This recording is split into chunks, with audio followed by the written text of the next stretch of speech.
खुलुमबाय सानसेयारि खौरां लानानै फिन नोंथांमोननिसिम फैफिनबावबाय आं सिबिरानि ब्रह्मआ नोंथांमोना सानफ्रोमबोनि फुंनि समाव सानसेयारि खौरां नायनो मोजां मोनोबा आंनि एसबी बड' निउज चेनेलखौ साबस्क्राइब खालामनानै ला बे चेनेलनि गेजेरजोंनो नोंथांमोनहा सानफ्रोमबो फुंनि समाव सानसेयारि खौरांखौ नुनो हागोन।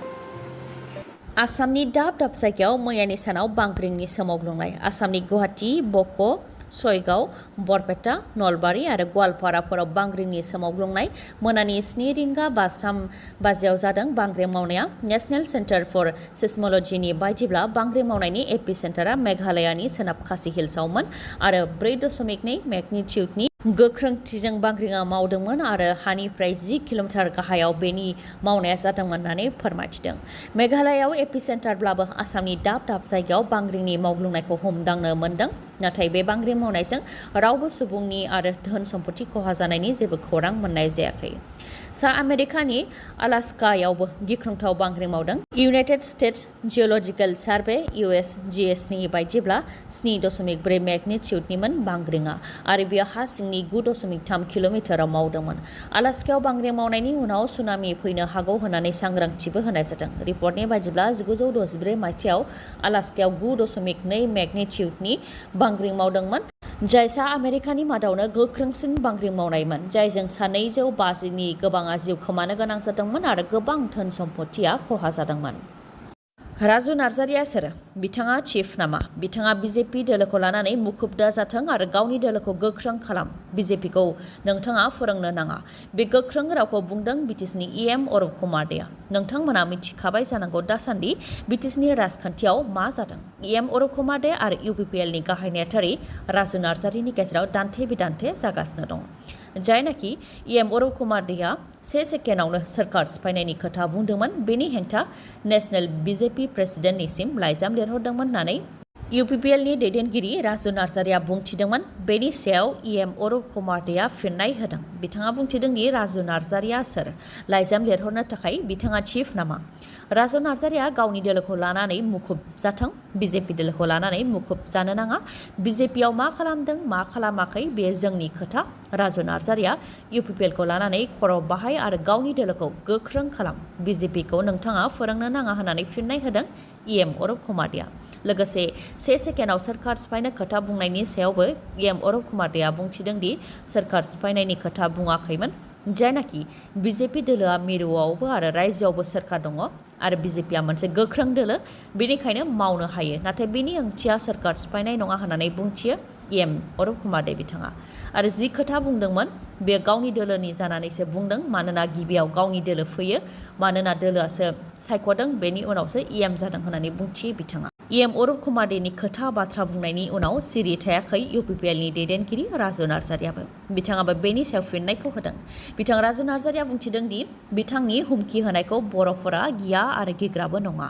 राजु नार्जारि आरो बर'फोरा गिया, बेनिखायनो हुमखि होनानै जेबो मुलाम्फा गैया। जायनाखि जों बड'लेण्डआव 2 लकसभा बियाब नांगौनि थाखाय दाबि दैखांदों, बेनिखायनो सोरबाया सोलो बाहायनानै प्रसेसखौ गुबुन लामाजों लांनो नागिरनानै राजु नार्जारिया सोर होननानै बुंथिदों आरो सोरखार दानाय आरो सिफायनायनि खोथा बुंनानै जानो हागौ जोंखौ सिगिनो नाजादों। नाथाय जोंनि हान्जा अदेबानि UPPL दोलो, राजु नार्जारि आरो चिफआ गिग्रा नङा होननानै फिननायखौ होदों राजु नार्जारिया। बेनि अनगायैबो राजु नार्जारिया सोर होननानै सोंथि खालामनायनि सायावबो राजु नार्जारिया फिननाय होदों दि EM अरुप कुमार देआ सासे थिखादारमोन आरो राजु नार्जारिया 20 बोसोरनिफ्राय बड'लेण्ड ओनसोलाव थानानै गोरिब दुखुथियाफोरखौ सिबिनो नाजाबोदों। सानैनिबो लामाया गुबुन गुबुन, बेनिखायनो बिथाङा सिनायनाय नङा आरो सासे UPPLनि गाहाय नेहाथारि हिसाबै EM अरुप कुमार देनि बिबुंथिनि हेंथा BJP नेशनेल प्रेसिडेन्टनो लाइजाम लिरहरदों आरो लोगो दोलो हिसाबै BJPनि हाइकमान्डनो लाइजाम लिरहरनो मोन्थाय दं होननानै बुंथियो बिथाङा। दैयाव गब'नानै फिन सासे बर' गथ'सानि जिउ खहा। सासे 2 बोसोर बैसोनि उन्दै गथ'साया दैयाव गब'नानै थैनो गोनां जाबाय। जाय बैसोआव बिथाङा गेलेनो सोलोंहांदोंल'मोन, बे बैसोआवनो बिथाङा गावनि जिउखौ खोमानानै लानो गोनां जाबाय। जिउ खोमानांनाय उन्दै गथ'साया रेनजेन नार्जारि आरो माया नार्जारिनि फिसाज्लामोन। बिथांमोनहा चिरां जिल्ला बिजनी बलामगुरि 2 नं सथलादांगुरिनि थागिबिमोन। जाथायनि सायाव मिथिनो मोननाय बायदिब्ला बिमाया दुब्लियाव माइ गायबाय थानाय समाव उन्दै गथ'साया जाम्फै साखाथियाव गेलेगासिनो दंमोन। बेयावनो रावबो मिथिस्लाबलायालासे दैयाव गलांदों उन्दै गथ'साया, जायजों बिथाङा थैनो गोनां जादों आरो जाथाय जानाय समाव फुंनि फ्राय 11 रिंगासोमोन होननानै मिथिहोदों। सांग्रांथि होनो गोनांदि बिमा बिफाया खामानियाव मुखुब थानाय समाव उन्दै गथ'साफोरा गोबां बेबायदि जाथाय जानानै जिउ खोमानो गोनां जायो। थांनाय दानावबो नखरसेनिनो सानै बिदा फंबाया दैयाव गबनानै जिउ खोमानो गोनां जादोंमोन। क'क्राझार जिल्लानि सिङाव थानाय दतमा सिमलुगुरि गामिनि नखरसेनिनो सानै बिदा फंबाया न' खाथिनि फुख्रियाव दुगैनो थांनानै जिउ खोमानो गोनां जादोंमोन। बैसोआ 14 बोसोर बैसोनि आरो 5 बोसोर बैसोनिमोन। मुङा फारियै फैलाव नार्जारि आरो कुणाल नार्जारि। क'क्राझार जिल्ला BPF खुंख्राजरा ओनसोलाव दैबानाजों सैनांनाय रायजो राजाफोरखौ खौरां लानायजों लोगोसे जाग्रा आदार हैदों। भुटाननि दै फैनायजों दाब दाब जायगाफोराव दै लोमसाव फैनायजों गोबां खहा जानायखौ जों बयबो मिथिगौ। गोबां सुबुंफोरा गाव गावनि न' गारनानै दासिमबो रिलिफआव थानो गोनां जादों। थिग बेबायदिनो खालामाथिनि बान्दोआ बायफ्लंनायनि जाहोनाव खुंख्राजरायाव दैया लोमसावदों, जायजों सुबुंफोरा दासिमबो न' गारनानै रिलिफ केम्पआव थानो गोनां जादों। बिथांमोनखौ खौरां लाहैदों क'क्राझार जिल्ला BPF, जायनाखि खुंख्राजरा ओनसोलाव दै लोमसावदोंमोन। दा दैया खम जाबायब्लाबो थाजानाय जायाखै आरो थाबैनो जाहाथे बिथांमोनहा गाव गावनि न'आव थांफिननो हायो बेनि थाखाय आसा खालामो होननानै फोरमायथिदों। लोगोसे जायनाखि रिलिफ केम्पआव उन्दै गथ'साफोरजों लोगोसे आइजोफोर, बैसो जानाय सुबुंफोर आरो बेरामि सुबुंफोरबो दं। बेनिखायनो बिथांमोनखौ खौरां लाफैनायजों लोगोसे जाग्रा लोंग्रा आदार जेरै आलु, सामब्राम, सेनि, साफात बायदि बायदि होफैदों होननानै फोरमायथिदों बिथांमोनहा। लोगोसे खालामाथिनि बान्दोआ बायफ्लंनायनि थाखायनो बेबायदि थासारि जानो मोन्दों। मानोना बान्दो बानायनाया मोजां जायाखै, बेनिखायनो बेनि सायाव सोरखारा जाहाथे नायबिजिरनानै बेनि हेंथा राहा लायो बेनि थाखायबो सोरखारनिसिम खावलायहरो BPF दोलोनिफ्राय। हिन्दी राव रायज्लायालासे असमिया राव रायज्लायनायनि थाखाय 7 हिन्दी राव रायज्लायग्राफोरा गाग्लोबनायनि अजद। गुवाहाटीनि एबिसिआव जादों बे जाथाया। खौरांनि बायदिब्ला 7 सुबुंफोरा जौ फेनानै गुवाहाटीनि एबिसिआव थानाय गंसे रेस्टुरेन्टआव हाबफैदोंमोन, जेराव रेस्टुरेन्टनि खामानि मावग्राया हिन्दी राव रोङिनि थाखाय असमिया राव रायज्लायदोंमोन।